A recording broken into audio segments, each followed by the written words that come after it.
There are a lot of things to consider if you want to get good at Smash Bros. We all aspire to be the best we can be, so I've compiled 15 top tips which I think you should consider in order to improve at this game. So, let's get on with it. 1. Keep an eye out for how often you're jumping and whether or not you're being punished for it. Do you keep committing to short up approaches, or rather aggressive aerial approaches? On the other hand, keep track on how often your opponent is jumping and see if you can punish them for it. For example, if they keep full hopping to approach, position yourself in a way in which you can punish it. 2. At higher percents, don't make it obvious if you're going for a certain kill option. If you're being antsy and continuously use one move, your opponent will create counterplay to bait it out and punish it. Keep mixing up your kill options to keep your opponent on their toes. 3. Stop double jumping straight out of hitstun. I've already covered this in more detail in my disadvantage guide. A pretty good video if I do say so myself. But this happens too often for me not to mention it here. Stop doing this and use your jump in better situations instead. 4. Start researching how safe certain moves are. I see so many people try to punish a move that is unpunishable, just for them to be punished instead. Let's look at this example. Lucina spaces a forward air on shield, which when spaced is -6 on block. This means that characters with frame 6 options or slower will be unable to punish this move out of shield. The opponent tries to punish the forward air with an out of shield option just for them to get hit by another option instead. Many players like to abuse their safe moves, so they can bait opponents out like this. Consider other options, such as jumping away, or continuing to hold shield in order to avoid these traps. If you would like to research how safe something is on shield, I recommend checking out Ultimate Frame Data.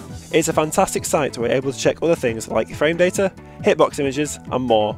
There's even a mobile app too, which you can download if you fancy looking at something just for a tournament set. 5. Start considering tomahawks in your play. For those who don't know, a tomahawk is when you either do an empty full hop or short hop, and then instead of following up with an aggressive option, you grab them instead. Threatening an opponent with an aerial, just for you to instead go for a grab, is extremely beneficial. This is because you're continuing to mix up your opponent and make it harder for them to read your next option. 6. When landing, make sure you keep mixing up how you act. A lot of people like to opt for neutral air dodges or landing on someone aggressively, both of which are easy to read and are easily punishable. Instead, consider other options, such as air dodging to a platform, or conserving your jump better to assist you with landing. This is not me saying don't use options like neutral air dodges or aggressive landings. Just make sure you're considering other options to make sure your landings are as unpredictable as possible. 7. When someone pressures your shield, keep an eye on how you react. Are you constantly using an option out of shield? Do you keep rolling? Or are you jumping away? Make sure you keep mixing up your options, as if you keep doing the same one, it'll be baited out and you'll be punished for it. 8. Stop wishing for nerfs. I understand you might hate this man, or you might hate this move, but preying on patches to fix all your problems isn't a healthy mindset, and it will likely stagnate progress as you're not overcoming the issue at hand. You're banking on a patch to overcome it for you. Instead, ask people who understand how to overcome these characters and moves, and actually make an effort to learn. Doing so will give you a better understanding on how the character works, and it will give you confidence to fight them. 9. Set goals. Make sure your goals are realistic though. For example, one goal could be that you want to reach top 8 your local. Once you've achieved your initial aim, the next aim could be to continue making top 8 consistently. Or you could have a goal like, stop autopiloting back air if someone is behind me, as this could be a prominent problem you have in your play. Having a goal can keep you motivated and it gives you something to work towards. And honestly, there's no better feeling than achieving your goal. 10. Be wary of how often you're using an aggressive option off of a platform. So many players will run off the platform with an aggressive aerial in an attempt to try and cover themselves as they return to neutral. This option can sometimes be extremely risky due to it being very easy to read. If you run off the platform with an unspaced or unsafe aerial, your opponents will either just shield and punish it or position themselves to counter it instead. Make sure you're using the platforms more effectively, like just landing without an option. You might not get a punish, but hey, at least you're now safely back in neutral. 11. When someone is recovering, don't just run away from the ledge. This is because you're giving up ledge pressure and allowing your opponent to make it back on stage for free.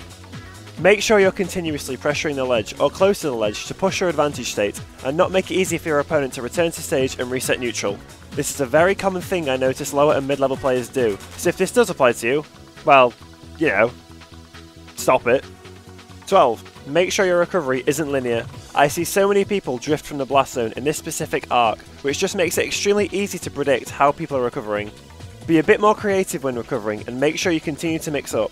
The more you mix up your offstage drift, the more likely you'll be able to catch your opponent overextending, which could give you the opportunity for a cheeky reversal or just to return back to the stage safely.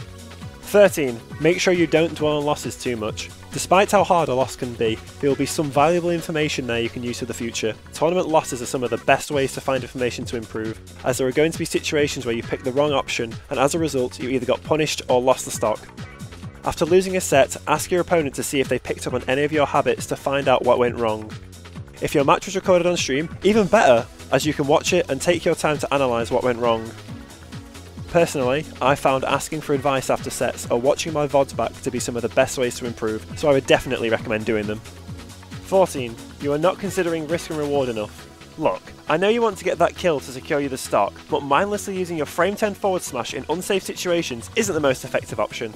Take a second thought on how much reward you'll get from the situation and assess it. If you think it's way too risky and could lose you the stock, maybe take a second thought on it. Unless you're extremely confident it will hit, then go for it.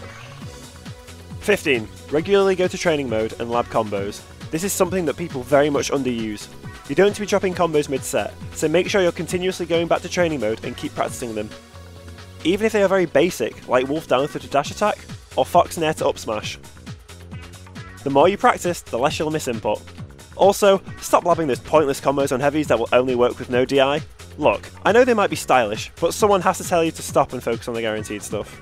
And those are my 15 top tips on how to improve at Smash Ultimate. If you want me to expand on any of the points I've made, then don't forget to leave a comment below and I'll clarify anything best I can. More videos are on the way, so hit that like button and don't forget to subscribe.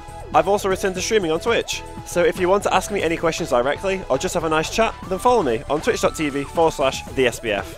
And finally, follow me on Twitter @I'mSBF. I retweet ducks, and who doesn't like ducks? Check out my last 2 videos on screen now. One about how to improve your disadvantage states, which I mentioned earlier, and also a video on how to be more patient in Smash Ultimate. And with that guys, I'll see you all again very soon.